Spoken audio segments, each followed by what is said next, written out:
امریکہ میں تھا، ایک گھر میں بیان کیا، دوسرے دن پھر اب میں نے کہا بھائی یہاں تو کل تو بیان کیا، نہیں مول صاحب ہم 6 بھائی ہیں، سب کے مکان ایک میں، آپ جس گھر میں جاؤ گے یہ فضائل، حزب الاعظم اور یہ دعا کی کتاب۔ پھر اس نے عجیب بات سنائی کہ ہمارا یہ ایریا جہاں ہم رہتے ہیں بہت سیکریٹ ہے، ہر ایک آ نہیں سکتا، پاس بنانا پڑتا۔ میری بیوی کی ایک سہیلی ہے تو دور رہتی ہے، ان دونوں نے دعوت تو دعوت ہے، دلوں میں گھر کرتی ہے، دونوں نے طے کیا کہ 1 گھنٹہ فون پر، وہ لوکل فون جیسے اپنے یہاں بھی لوکل فون فری ہے نا، جتنے کر لو ملک کے اندر جتنے،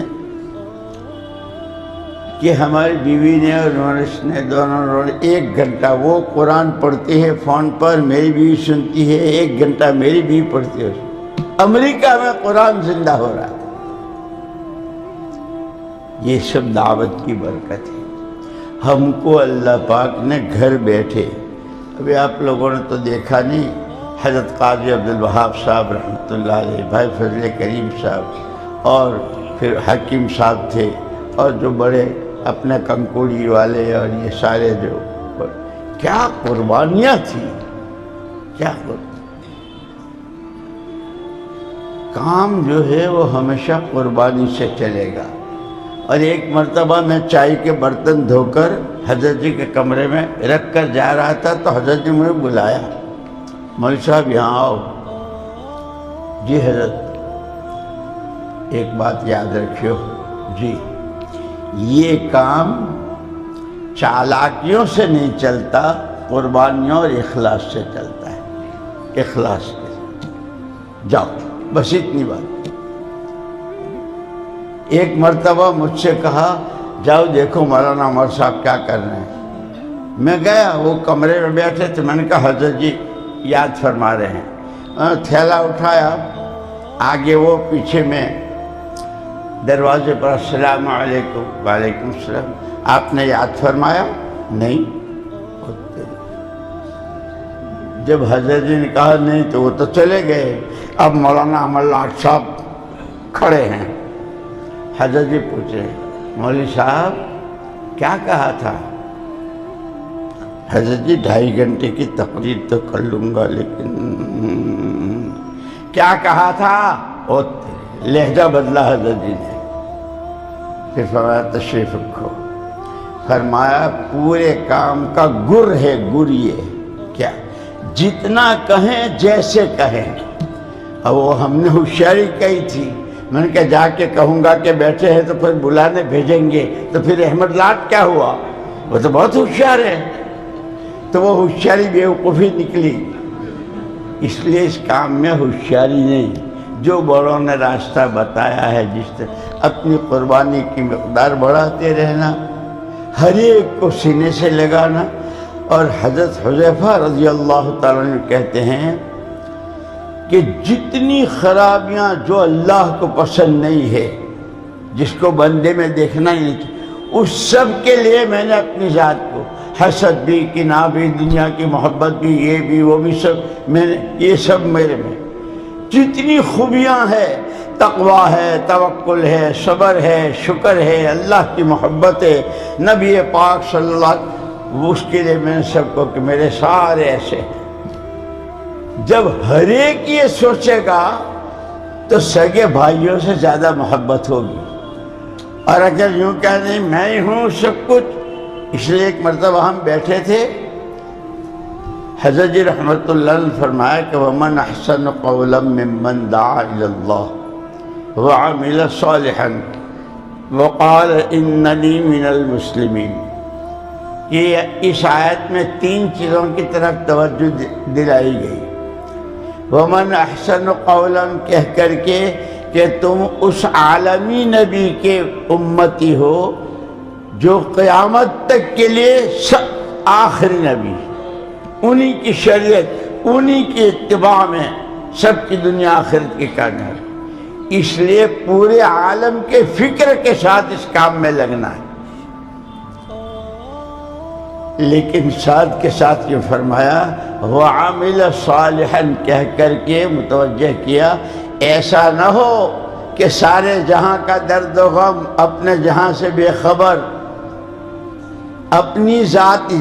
پھر فرمایا اگر کوئی بہت دنیا بھر کے نقشے نے دنیا بھر کے فکر اور اس کی تشکیلیں اور ترتیبیں اور اس کا اپنا نہ پابندی سے چلہ نہ اس کا گشت نہ اس کی تعلیم، فرمایا کہ یہ ادھورا ہے. اور دوسرا اتنا پابند ہے کہ اشراق چاشت اوابین کوئی نفلیں تک مسنون دعائیں، لیکن امت کہاں جا رہی ہے، امت کہاں برباد ہو رہی ہے، اس کی صلاحیتیں، فرمایا یہ بھی ادھورا ہے.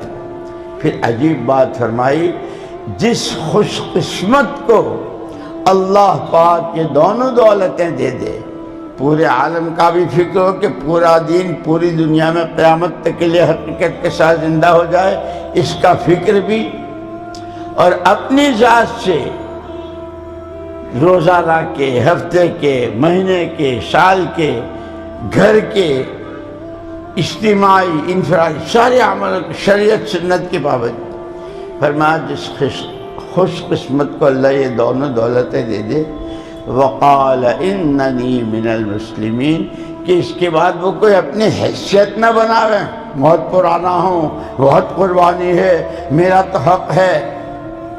جیسے سارے ساتھی ہیں میں بھی ایک ساتھی.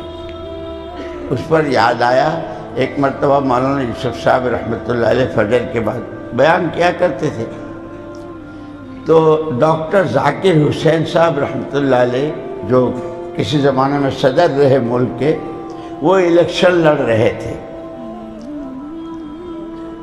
تو ووٹنگ اور یہ وہ جیسا ہوتا ہو الیکشن، ایک ساتھی آیا اور مولانا یوسف صاحب رحمۃ اللہ علیہ کے کان میں چالو بیان میں حضرت جی کیا ہے، ذاکر صاحب صدر ہو گئے، ذاکر صاحب الیکشن جیت گئے، یعنی ذاکر صاحب جو ہے وہ صدر ہو گئے، الیکشن جیت گئے.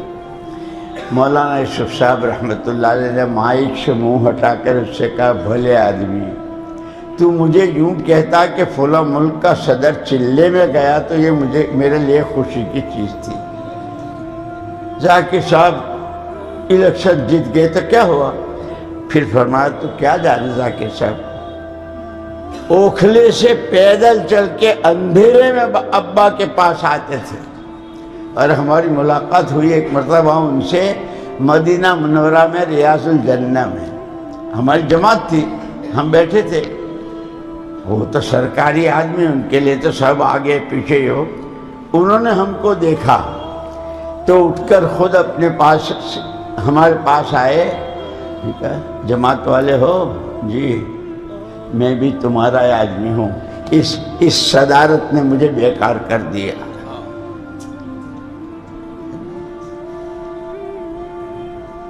تو کام دوستو قربانی سے، اخلاص سے، اپنے کو ہم محتاج ہیں کام کے، کام ہمارا محتاج نہیں. اب کیا کیا بتاؤں نا، کیا کیا سناؤں. یہ جے پور ہے نا، جے پور میرا پہلا چلہ راجستھان میں، وہاں کے ایک بہت ذمہ دار ساتھی، 3 ساتھی تھے جن کے ذریعے اللہ نے وہاں کام شروع کرا تھا.